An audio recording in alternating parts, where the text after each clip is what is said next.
welcome to another episode of Velocity Chaos! And welcome to the next week of Velocity Chaos podcast here on February 28th, the last day of February, which is the 28th day every 3 years for most. How's it going over there? Going What's happening? Well. Are you paying for that copyrighted No, material? that's just a reminder that I don't have any ad blockers on my computer. February 28th, man. This year's ramping up. 2 months under the belt already, and I feel like we haven't even gotten started. The offspring days go by. Is what that feels like. I didn't really check any. I have not. You know what? New Year, didn't put any goals out there.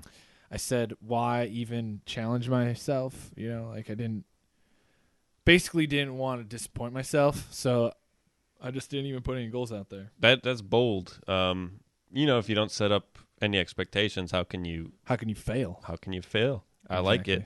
And I think not that I didn't want to set up goals, is that I just kind of forgot to. I got lazy. That I think should have been my goal, was set up better New Year's resolutions for 2018. My resolution was to make a list of resolutions for 2018. That's your working day. You have 10 months. 10 months I'll to be go. all right. Yeah. Yeah. Plan on it. Give myself plenty of runway. I think more of your resolution was to make sure my resolutions were in order. Is what it seems like. I'll add that to my list of resolutions. So, yeah, I need you to check on me because, I get spacey and go off. And how's that not an app yet where it's just like the resolution app? You subscribe, you build a list of resolutions, and then it's publicly available for everyone to see. And it's just this accountability. And if you fail, there's just a shame button. Shaming. That just it makes a bell sound. Shame. Ding, ding. Shame. Ding, ding. That would be a great app. We would change people's lives. Change people's lives by we need more shaming, I think, in the world. We've lost shaming with online shopping. People aren't going out to the stores and feeling remorse for what they're buying. It's just coming right to their front door. Yeah, man. I can order all the donuts I want off of Amazon now. That's right. And no one's going to say, ugh, at all. And you just keep eating. If we were on Family Feud and we were the only two people in our family, and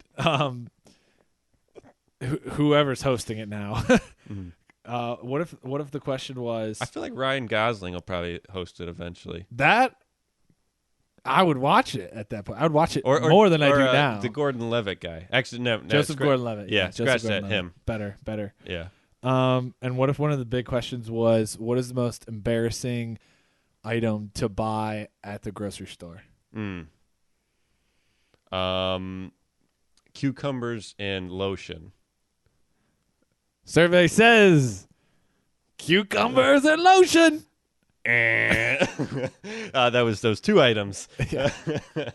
Oh, jeez. My favorite. Oh my God, one of my favorites Sunny in Philadelphia was when they were at Family Feud, but it was Family Battle, and Charlie kept answering with these weird Charlie answers like Nightman and like spiders and like rat traps, and they were always the last one on the survey. And people were like, what the hell's going on? What's happening? And then it turns out that Charlie actually was part of the survey. And he's like, oh, yeah, I was in the mall. Some guy came up to me. So I filled it out. And I was just like, that was my favorite ones. But cucumbers and lotion, that's a pretty good pairing. That one could be up there. That's pretty awkward. I feel like that's got to be number one. Not that many people are as creative as you, though, Luke. That's true. But awkward, yes. No, wait. I feel like if I did something, they would say, wow, that's pretty freaking awkward. Yeah. Yeah. Like answering that question. Wow, actually, I wrote down something, but now that I just saw that, let me change my answer because that is the most awkward thing I've seen. Yeah, Jeopardy, they're like, what is cucumbers and lotion? That'd be great. Alex Trebek's just like looking over his glasses like, what is cucumbers and lotion? That is incorrect. I need to go to our panel of judges. What was the answer was cucumber and lubricant. Sorry, but not this time. What did you wager? $1, Bob. Wrong show. Wrong, Bob. Wrong show. Speaking of wrong show, Yeah. so I came across an article on Yahoo, on the Yahoo front page, right in my face. Title says 17-year-old transgender boy wins Texas girls wrestling championship. Immediately when I see that, I am a little perturbed. A little perturbed. I go off talking to one of my friends. Hey, so they have a transgender boy wrestling in the women's division. Okay. So how can they do that? So he wants to be a lady. Fine, that's fine for him, but he's still kind of got the guy in him. Physique. So yeah, he still should be wrestling in the men's. So I am angry enough to actually read the article. Like, okay, let me see what's going on. I don't read articles. Wait, why? At this point, you're angry because you think it's unfair for the girls. Exactly. Okay. So I read the article, and actually it turns out it's a girl going to a guy, and they won't let her wrestle in the men's division. So I feel bad for her, but then also she's getting hormones and testosterone, so then even then she's still getting an unfair advantage. She's taking out a lot of anxiety. Yeah. So, I mean, overall, I'm still like, it's not, I mean, I can't put fault, because if that's what she wants to do, that's what she wants to do. But if she's trying to become a guy because that's what she feels. So wrestle in the guys? Yeah, is what she wants to do. But states' rules and guide laws of the whatever state coalition won't allow her to. So then, because she's technically a lady, she has to wrestle in the ladies. But then you got to think, well, she's taking testosterone. Isn't that performance enhancing? Okay. No, I get it. I'm tracking. I keep looking at the headline, and it's just hard because it's confusing. It is. Just as she was confused as a young girl wanting to be a boy. Right. Well, I mean, that's just the way she won, though. Yeah, that's good for her. Props to... she used her brains and her brawn. her extra... Her increasing brawn. Yeah, because, I mean, she does look a little boyish, but I guess that's what she's trying to go for. That's what she's going for. So I guess it all makes sense in the end. So I guess moral of the story is sometimes you got to read the article before you get angry at the headlines. Don't judge an article by its headline. Exactly. Just like don't judge a book by its cover, or in this case, don't judge a lady boy, by the boy. Yes. A boy wrestler by the female within. Yeah, and that's something we can all learn from. I could live by that. I could apply that to my life. And then on the next page, I'm just rifling through Yahoo yesterday because I was still a little thrown off by my initial reaction, and then we discovered like 3 new planets or something, 40 light years away, which I thought habitable planets. We found one.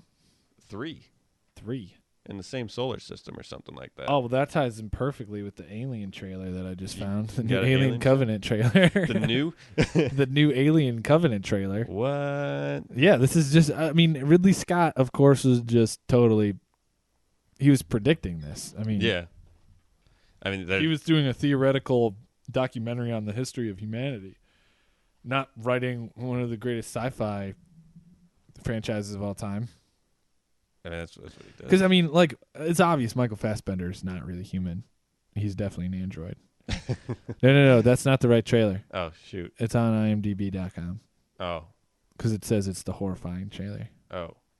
Let me go to the internet movie database. We're going to watch this, right? Okay. Let's watch it right now, live in front of everyone. Oh, that's probably this one. Completely horrifying. I wish they could see our faces for this. So what you need to do... Oh, let me put applause on that one. Go to the IMDb.com. It actually came up right on the homepage of... It was Right. It's it was right the there. first option. It's right there. Horrifying trailer. So I'm gonna crank up the volume on this, and maybe you can kind of catch a little bit. Yeah. And we're gonna Okay, and no closing of the eyes. no. Oh. No closing of the eyes. No hand covering. And you're not allowed to leave tonight. You're not allowed to leave. I might not want to leave. I might not want to ever go outside again. Yeah. Here we go. There's going to be some snatched in here, probably. All right, here we go. 20th Century Fox. You've all sacrificed so much to be here and be a part of this thing we're doing. This crew is made up of couples. It's the first ever large-scale colonization mission. And everyone back on Earth is Really grateful for your hard work and your courage. They're making it so pleasant. we're making history here. Of course, I mean, it looks great. This is wheat. Wheat? What are the odds of finding human vegetation this far from Earth? Who planted it? planted. Get it planted. Uh-oh. You hear that? What? Nothing. No birds. No animals. Nothing. Why is that? It's a riddle. Okay, now it's changing. Now it's getting scary.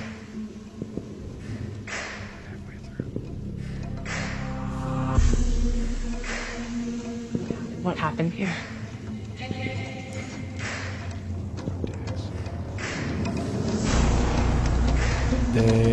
It's always the eggs. As soon as you see the eggs, run away. Yeah. No. Ah! Jump scare. Billy Crudup just got his face ate. What's happening? I need you back here right now.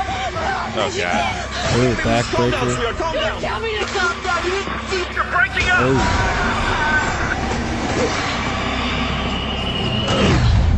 All of this to start our new life. Oh, that was creepy.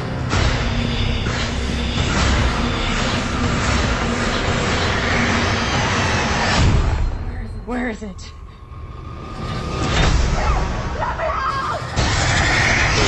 Oh. Wait, there's probably one more. There's one more.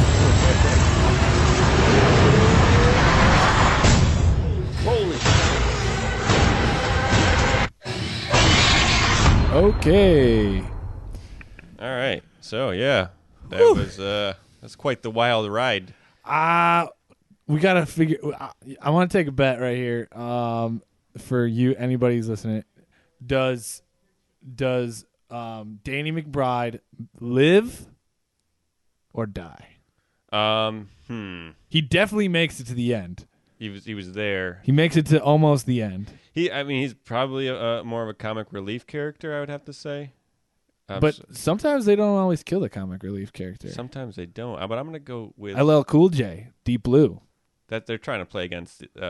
They're betting. That was not a betting racial against, stereotype they were trying yeah. to preserve there, I think. Yeah, they were trying to win big on that one. Which they did. I mean, come on. House won big on that one. They were huge. That was huge. That was huge. I'm gonna He go. originally was not supposed to live, I don't think, and then Then he was like, "I'm a Cool J. yeah, no, they thought he was a great character. Live long, Cool J." No, that was scary. I could not make it. Okay, so the first time I watched the Alien movie, the first one, like Alien, Ridley Scott, yeah. I couldn't watch it with the volume on. I watched it at like 2:00 in the afternoon. The sun was out. I was with all my a couple of friends, and we watched it in the living room. All the windows were open. No, nothing crazy. Watched the movie. Still couldn't hack it. I was such a scaredy cat. I could not do it.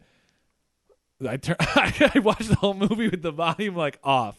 Because I mean, let's be honest. If you turn the volume off in a scary movie, it becomes more tolerable. It does. Yeah, you don't. There's no creepy screeching aura, sound music. effects. There's no music, and so I like watched the whole thing like that. But I don't know. This one looks pretty scary. It did look. It had its like, oh, this is paradise, and then your slow turn where there looks like some sort of fungi that she triggered. Yeah. Not that triggered everything, but or did it? Well, I did a lot of investigation. This is actually a sequel to Prometheus, which was like there was a crew that landed there earlier, and then there's a lot of speculation as to what actually created the xenomorphs. So, isn't that Transformers? There's a lot of morphs going on these days. A lot of morphs in the media. To answer your question, yes, Daniel McBride is going to die in a heroic fashion. Probably heroic. Yeah, but he's not going to make it. It's always interesting to me that every episode or every movie of Aliens has a female protagonist. Yeah. You know? It's like basically rule of thumb, which is just interesting. Does Ridley write it? Does he write it, or does he just direct it? I can look that up. We could find the answer. Let's look at the first one. And then we can go from there. I don't think he wrote this one, though. What if... when is it? Did it say when it was coming out? I didn't see. This summer. Oh, this summer. Let's see. Ridley. No. Alien. That's what I was trying to say. Not Ridley. Alien Covenant. Oops. And I know James Cameron was involved in developing this one, too. Director, writers, Michael Green. Yep, nope. Dante Harper, and 2 more credits. John Logan, Jack Pilgrim. Okay. So no, he didn't write this. But I know he's highly involved in the development of all these stories and stuff. Yeah. So he basically probably could get kind of a writing credit. But did you know James Franco's also in that one? Oh, really? Yeah. He definitely gets killed early. Yeah, because he was not in the trailer at all. And I don't know why they did that. He's big face on it. I guess. Anyhow. Well, this ties perfectly, dovetails, segues into another article that I found here. What'd you find? This is on foxnews.com. And its headline is Microbes in Glittering Crystal Cave Revived After 10,000 Years. They revived it? Revived it. I don't find that to be possible because when we went up to Put-in Bay for 8th grade and we were in there in one of the caves up there, and there was you got your stalactites and your stalagmites, and there was some owl and then some alligator thing. They said if you touch it, it doesn't start growing again for 100 years or something. The stalagmite? The tights, the top from the top, stalactites. The stalactites. Well, no. They're not talking about the actual stalag. Oh. Stalagmites, tights. They're talking about the microbes. So they're actually like little organisms. Oh, they got tiny little paddles and clear. Yeah. Bringing it back to life. Yeah. Don't you die on me. Yeah. They're cheering them on. They're live, damn they're it. resuscitating these microbes, just breathing onto a rock, just ooh. just mouth to mouth, hitting the rock with your hand. You got Robert Downey Jr. saying, survive. yeah. That'd be perfect. That's how they did this. No, but this sounds like it's exactly in 3 months, we're going to be Alien is not a movie, it's a documentary. Oh my gosh. It's the for reals. We're going to have a bunch of xenomorphs running around. Dude, I mean, the reason I think that's awesome, all the discussion they have based on the Alien franchise, but I want somebody to go delve into the psychology of the fear of it. What is it that is so scary about it? And I have to say that I think it's just so unnatural and almost it feels evil to have something use you as a host. You know what I mean? I think the concept of host is pretty much, to me, one of the scariest things in horror or sci-fi ever. Those bees in real life. There's wasps. Okay, there's wasps in real life. What are you throwing at me? Dude, I'm just cool. All right, we're just going straight facts tonight. Straight facts, no speculation. But I feel like I know a little bit about the average common household fly and other insects of that sort, but you're talking about mind controlling bees. Is that what you're hitting me with? Okay, so here's what I'm going with. They're a type of organism in nature, parasitoids. Yeah. Basically, from my understanding, these creatures are things that. Oh, dang it! Hang on, I need to. You got your parasites, and then you got your Parasitoids. Parasitoids, and then you got your other your vermin. Your vermin. Oh, but see, that's my thing. There's like the El Chupacabra and stuff. There's like a horror thing, like a legend of a vole. A vole? Yeah, I watched this stuff on Animal Planet when I was a kid, man. Oh my gosh, and these ones always freaked me out because they were always like speculating they were true. But there was a vole in like southern Americas, like New Mexico area. And basically, a vole's a little rodent, a varmint. Yeah. Varmint? This thing was a varmint, though, at this point. Darnation, that varmint. That's exactly the guy they had interviewing for this segment on Animal Planet. But this thing would, attack you, because it's a little thing. How does it bring down a human being? It would attack you by, burrowing into your calf. What? And then eating its way up your leg. But it would paralyze you because first it would clip your Achilles tendon. Oh, jeez. And you'd be on the ground, and then it would eat its way up your leg into your body. Oh, dang. And just live in there? Because they were talking about El Chupacabra, which is like a deformed dog, and then there was the Banshee of Pennsylvania, New England, and there's Sasquatch and all these crazy big creatures. But I was like, dude, the scariest thing is the vole. Eating you from the inside out. Yeah. So make sure you wear shin guards on the back of your calves when you go to New Mexico. That reminds me the eels and stuff that'll burrow out the inside of someone if they didn't they. What, that was definitely in a movie. What movie was that in? I don't. That's in a story, dude. Is it? I thought that was a real eels thing. Eating somebody from the inside out. No, it could be a real thing. But I'm saying I remember the eels.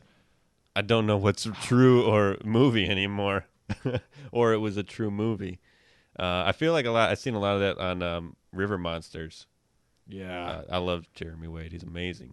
That guy is a brave man. I mean, standing around in muddy water you can't see in it. You're just like, I'm hunting for this giant stingray that's about 3 car lengths long. Yeah. And has a stinger as long as I am tall. And wanting the slightest touch. He's like, yeah. He could literally harpoon my body. From 30 kilometers away. What? That as doesn't make projectile, sense. projectile stingray. If he wanted to. If he wanted to. Okay, yeah, so I can barely watch this. It's giving me the heebie-jeebies. Back to the parasitoids. Okay. Parasitoids. I just had to do a little update. This is on Wired.com. Absurd Creature of the Week, I guess they do. God, these ads are killing me. Yeah, but I mean, getting mind controlled by something or just being a host. We talked about that. The yeast. The yeast that take over the world. Yeah, just becoming a host basically. And what do you feel in that sense? Do you know what's going on, or do you got your subconscious going on? Are you having side conversations with the host? Yeah, what are you doing here? Oh, I like that. I like what's going on. I kind of don't mind you at all. I feel like I didn't have any direction, but you're giving me some kind of purpose here. But so, I used to be a lazy bum sitting on the couch, but now that you've taken over, I'm really getting somewhere. We're making progress. I don't know what kind of progress, but it's progress nonetheless. All right, so check this out. So, they're talking about parasites. You live, bacteria live in your colon and stuff like that. But in the pooper. Okay, so this is directly from the article. One group of parasites known as parasitoids, though, shows no such mercy. They invade their hosts, use them, and unceremoniously dispatch them when they've had their fill. So this is exactly what Aliens is completely this is real based on. stuff? This is real stuff. So this one is it's a wasp. The females inject their eggs into living caterpillars. There, the larvae mature, feeding on the caterpillar's fluids before gnawing through its skin en masse and emerging into the light of day. Okay. Despite the trauma, not only does the caterpillar survive, initially at least, but the larvae mind control it, turning their host into a bodyguard that protects them as they spin their cocoons and finish maturing. The caterpillar eventually starves to death, but only after the tiny wasps emerge from their cocoons and fly away. What a bunch of bitches. Wow. That's holy And Christ. there's a video, dude, of the caterpillar. Oh my God, they're just all over the body. No, they're not all over it. They're coming out of it. Well, yeah, that's a. Oh, look at that one! Look at that one! Look at that one! Oh God, man, there's making my way. I can't watch that. outside. Like I can't watch that too much. Yeah, no. Making my way outside, down to the town, going to make my cocoon. That's a big caterpillar too. That was at least like 3-4 inches. It seemed, unless that was just a very zoomed up. Most parasitoids eat the host completely empty. That so would this, suck but this one doesn't because it lets them live. if they want to. So they mind control it to be a bodyguard, but not enough to keep eating. Yeah, Jerks. We forgot about that one. Like, hey, there's just one larva. He's like, hey guys, should we make sure the caterpillar gets some food and then hibernates with us in his own cocoon? And they're all like, shut up, Philip. Yeah. We're going back to the hive. Dude, that's why insects are evil, dude. Yeah. No, they're the basis for all our food chains, so I can't hate them too much. They're very centrally but that's thought the process. the xenomorphs in Aliens are exactly like that, man. They plant the facehugger plants the thing in you, then it lets you live and walk around for a little bit, just long enough so that it can get you back into the spaceship. Yeah. And get back into the food source, new food source. More. And then it hatches out of you. It grows at a rapid rate, and then it just gets other people. Yeah. That's a survive. That's all it does. That's it. That's what that parasite's purpose is to create more of itself. But you know what I'm talking about with the fear of that, the horror involved in that. That's my thing. Is you just kill it. Someone gonna come up to me with a gun and just be like, "Yo, I'm a bad guy. You're a good guy. I'm gonna kill you." And then it's in a movie, I'm not that scared. Okay, no problem. But if there's an evil creature that's going to plant an egg in my chest and then burst out, I am gonna freak out. What would you do if that happened to you? I could not handle that if that happened to me. If say it's already planted in my chest, or is it this pre-chest plant? Say it happened to you. Okay, so I would try to off myself at some point. Yeah. Well, here's a big question, and this is to me kind of a motivational plot hole in the original Alien, and people probably throw rocks at me for saying this, but an alien thing attached itself to John Hurt's face, and then he woke up, and they didn't really think, oh, he's fine. Oh, hey, why did that thing do that? Wouldn't you be like, all right, this guy is in quarantine and he's not leaving that box because an alien attached itself to his face and then randomly died? Wouldn't your first instinct be something weird just happened? Yeah. And if not, planted an egg in him, mind controlled him? Yeah, did you feel anything other than exterior? What happened on the inside? Yeah. Did he send something up your nose? What happened?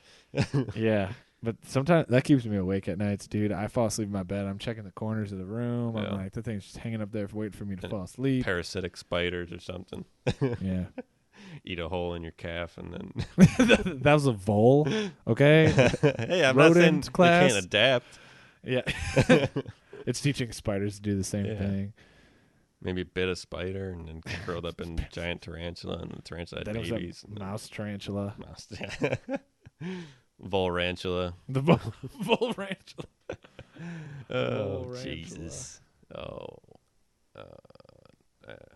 Yeah. Facebiter said he fled demon-like figure before killings.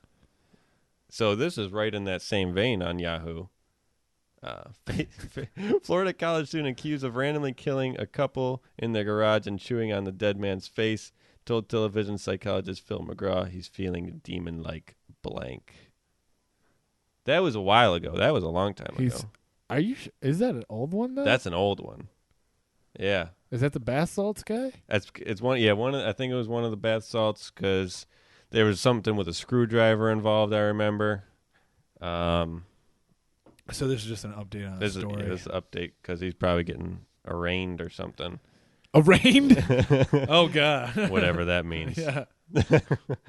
Just now he's getting an arraignment. Yeah. Got scared out of my mind, Harif told McGraw, who interviewed him by his computer when former high school wrestler and football player was still hospitalized last fall. Face eaters. He said there was a demon. And then, so not only do you have like parasitics, you got paranormals. Too many paras. We can't handle the paras. All paras are bad. No bueno on the paras.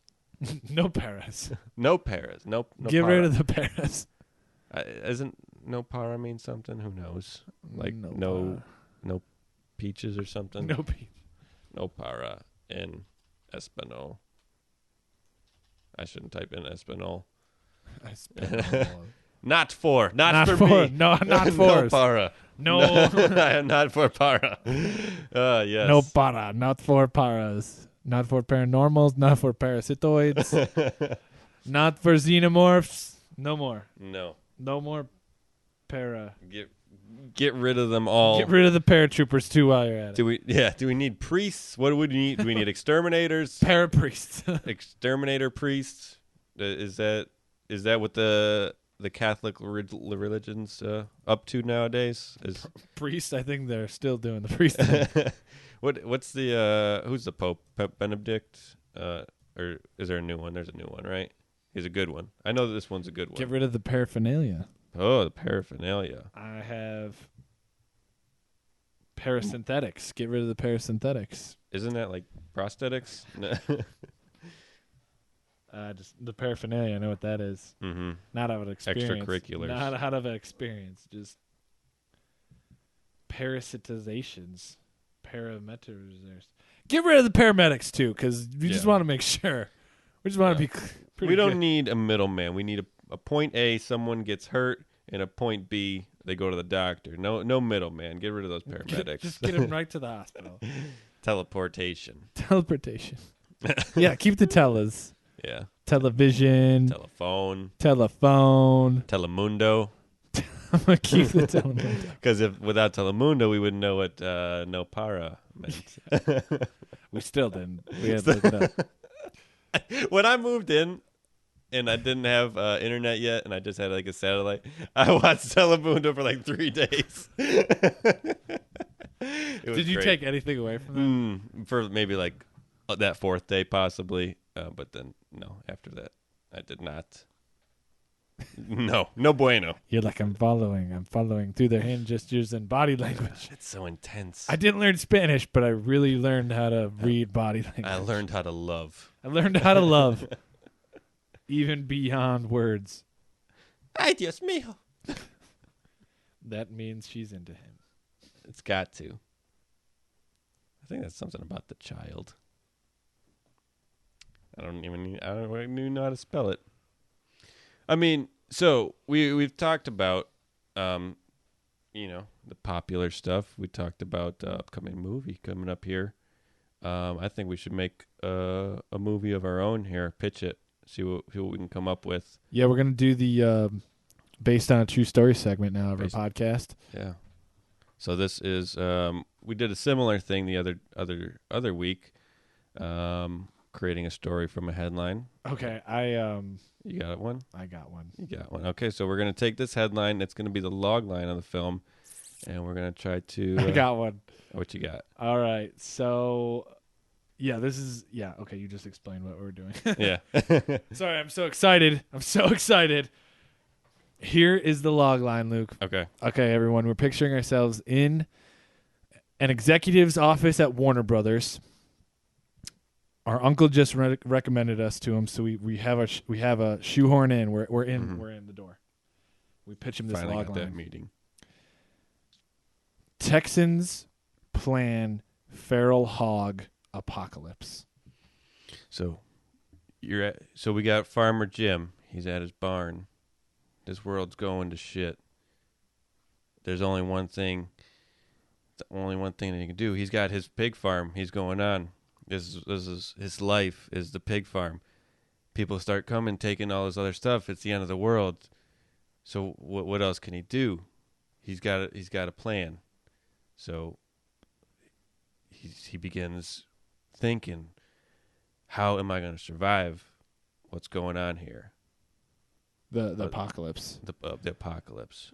And the nature of the apocalypse is not zombie. It's just the economy broke down. Someone said we're the world's $217 trillion in debt. okay. But who do we owe that money to? The banks are all screwed. No one has any money anymore, so no rules out the window. So this guy, what's his name again? Farmer Jim. I think. Jim decides that the only way to save and his family and the rest of the country and really the rest of the world is to start hulking up his pigs, like using some hardcore steroid juice, and like he's just getting the high off the hog. He's You had some good ones in there. He's hulking the hogs and high off the. He's fattening up all these pigs. They're getting to be like huge. I mean, they're like now the size of a like BW Beetle. Like they're like they're big pigs. Big pigs. But guess what? The food shortages start to go away. Yeah. He's now got a farm. It's a huge farm. It's like 100 acres. He's got like thousands of these giant pigs on. And they just keep they're just becoming more what's the word for it? Naturalistic. What's like just being tame, untamed. Opposite. they're becoming more wild, more feral. They're becoming more feral. More feral hogs. So they're feral hogs during an apocalypse. Yeah, set in Texas, and so there's this one pig, right, who lives off in the forest and he never comes out. Yeah, and Farmer Jim's like, I'll just leave that one. He's kind of like the king of the pigs. Unbeknownst to him, Animal Farm style, this pig is communicating with the other pigs in the forest. Mm-hmm. Now he's communicating. He's like speaking pig Latin. That's the only thing they would speak is pig Latin. He's speaking pig Latin to all these other pigs. And he's getting stronger and wiser, and these other pigs are becoming more interested, and they're starting to get smarter. But they keep like changing. And Jim is just like slaughtering these pigs by the other thousands to feed the world. Like, you think he's doing everybody a favor. President Jim, like people are like, President Jim, like president of the world. Yeah. But then all of a sudden, the king of the pigs, like one day, like this kid's like out there tending the pigs. He's like working on the farm. His little 12-year-old boy, he could be played by this executive's nephew, because apparently Hollywood is run on uncles and nephews. And so this kid's like out there looking for this pig that he's got to go get so they can make bacon out of it. And he follows it into the woods, and he like stumbles upon the secret meeting of the pigs. The Council of Pigs. The council, it's like the Council of Pigs. Yeah. And there's like a little lake in there, and they all huddle around one of the ponds. Or like the little cul-de-sacs of the lake. They call it the Bay of Pigs. That's like where they like have their secret meetings. Yeah. And he's like, it's time. Because the pig is obviously voiced by either James Earl Jones, Sean Connery, John Rhys Davis, or I'd even give it to Harrison Ford if he wanted it. And so he's talking to the other pigs, and they're like talking about how tomorrow is the day they rise up. Yeah. And this kid's like, oh no, I gotta tell Farmer Jim. I gotta tell President Jim. President Farmer Jim to you. President Farmer Jim. And so then they like he runs away. He run. Does he run away? Or does he turns to run. Takes a step back, steps on a twig, and they catch him, or they hear him. Like, what was that? But they can't see because they're pigs and they have beady little eyes. The tiny little. So they start sniffing in their snouts. Yeah. So he climbs up the tree just for right now. So he's stuck in a tree for right now, and they're kind of on patrol. But then pig's going under him, and then kind of dies down a little towards dusk. The heat cools off. Yeah.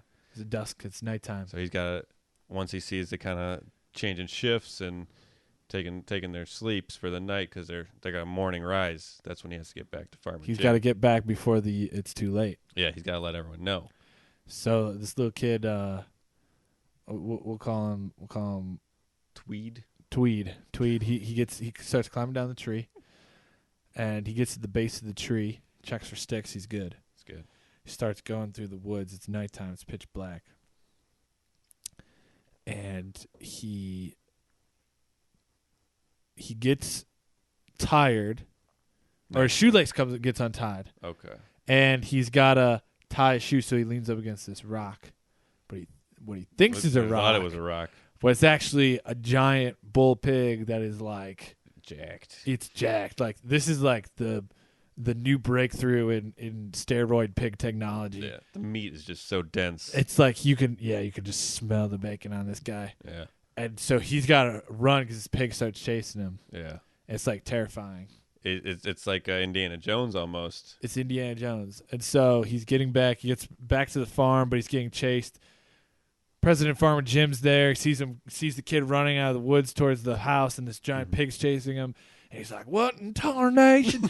And he's like, he doesn't want to shoot his pigs though, because though he is a pig farmer and he's providing the world with valuable food during the time of an apocalypse, he doesn't want to kill his pigs for no good reason. Exactly, and he doesn't know that they're starting the pig apocalypse, and he's like, we can kind of one less mouth to feed if Tweed goes down. So he cares more about the pigs. Exactly. Yeah. He's more in love with the pigs than he is with actual human beings. And that's kind of like, which is why this is such a dynamic character to play. So you need like a Ryan Gosling, Casey Affleck. He just won a Best Actor award. Let's get him. Okay. Because it's a dynamic role. He's hip. He's in the now. Yeah, but he can pull off this dynamic character that's in love with pigs more than he is with humans. Mm-hmm. So and this is one of his big projects too. He's been working on this big bad boy, Big Bubba. Yeah, this serum. Yeah, this like juice. This Jack 3D for pigs. So he like this, and this is one of his big boys that he's been like. This one's going to be a big slaughter when it comes around, but he's not ready to slaughter this one yet. He's going to feed like the whole south of like Florida. Yeah, like with one pig, whole penis of America. He's going to be able to feed with the meat of this one pig. So for the good of Florida. Yeah. So big bull's running, chasing after Tweed, and he gets to back up to Farmer Jim, like almost right there, and Tweed's out of breath. He can't really get out what he's trying to say. And just as he's like about to make it back, Bull flips him up into the air, and like he's like at least 20, 30 feet. Like he gives him like a ram. But the thing's kind of an idiot too, where Tweed was getting like to this big tractor, and it runs into the tractor and kind of knocks itself out, but also destroys the tractor in the process. Yeah, just annihilates it. So does Tweed fall on the pig and survive? Well, he falls. There's some fatal damages, but he's able to at least inform Jim of what's going on. So President Jim does come over because he feels sort of bad for the kid. Yeah. Like he would a wounded animal, and he's like holding the kid in his arms. He's his like, farmhand, yeah. I'm sorry, Tweed, but things got to be done when things got to be done.